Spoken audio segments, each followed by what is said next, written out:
All right, this is the Algebra 1 EOC practice test, and this is the first question, which is a sample question. So it says factor the polynomial s squared plus 12s plus 32.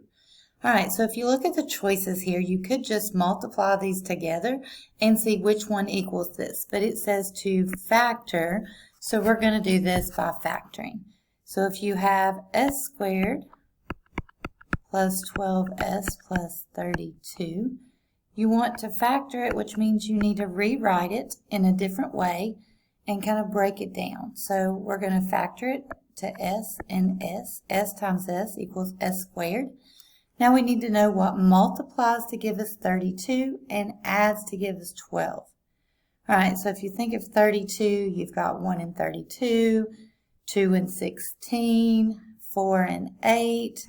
And when you get to 4 and 8, 4 times 8 is 32, and 4 plus 8 is 12. So we can stop there. All right, both of these signs are positive, so we know those are positive. And so we come over here and look, and we can say C is the correct answer.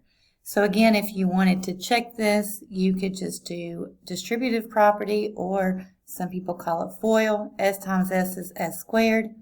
S times 8 is 8s, plus 4s is your 12s, and 4 times 8 is 32.